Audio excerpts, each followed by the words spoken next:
Okay. All right, let's. Got a nice view of a goat butt. All right, take two. Let's hope the lighting is ever so slightly better. First step, brush goat. Just get the loose hair off.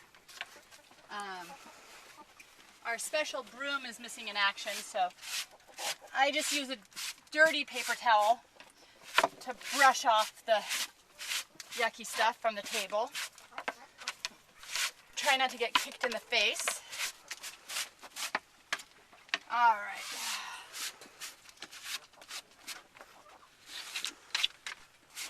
So, I've already secured the goat with the yellow bungee to the black part of the collar so that she won't just leave.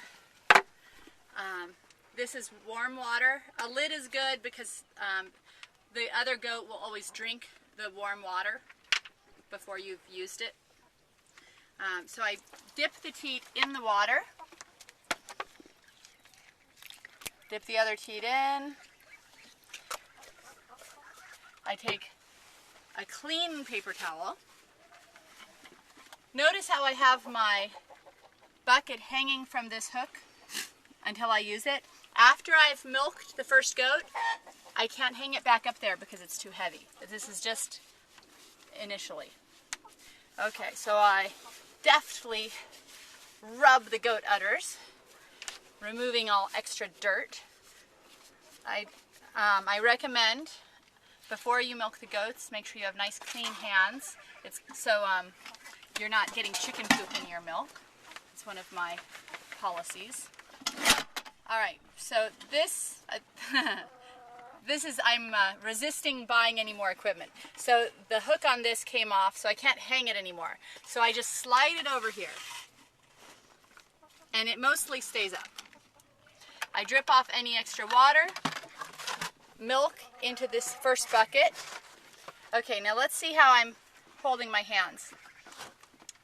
My first, this is pretty much the whole point of the video, is my first finger knuckle and my thumb are up against each other with the teat in between. That blocks the milk from going back up the udder. Now I just have to squeeze the milk in the lower part out. You see? So I've blocked the exit. The only way out is down, just like a baby. The baby can't go up the fallopian tubes because it's too big. This is blocked. Then I squeeze with my finger. The only way out needs to be down. So you don't want to relax the top part when you're squeezing, because then the milk just goes right back up into the udder. So first knuckle and thumb, and then squeeze. And it takes quite a bit of effort to keep up a good pace. If I don't keep pushing myself, I'll slow down and take a long time milking. So so if you just push on through, my current time that it takes me, are you getting a nice shot of the butt? Oh, great. The current time it takes me is between 10 and 15 minutes per goat, depending on how long it's been since they were milked the previous day. Obviously the amount of milk is going to affect how long it takes. So let's pretend like I finished milking this goat so that we can shorten the video. Let's pretend this is full. I pour it into here. If I don't do that, this is not stable. So you need to have the weight at the bottom. Cover the lid. Holding this down, you put the handle up. Then you put it back here. I'm going to confuse the goats so that you can see what I do. So I unhook the goat, remove her. She's going, what the heck? I don't understand. Get the other goat, right on up, hook her up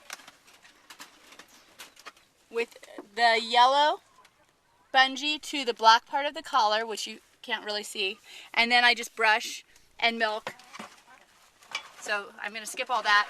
Then I've got milk in the top part of this and in the bottom. The important part after you've got this nice full thing is getting out of here without spilling all of it. So I'm going to model for you how to get out.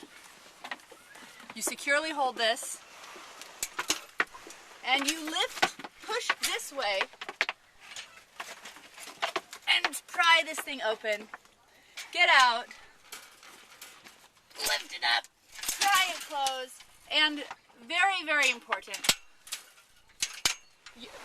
pulling this way, you close the latch, and if you don't do this, the goats will let themselves out, eat avocado leaves, and die. So this is very important. They don't always die. They have never pulled it on me, but they have tried. So that's just modeling. The most important part is keeping the goats in. And next we'll see you processing the milk? Yeah, let's try for that. Okay, now I'm going to really milk the goats.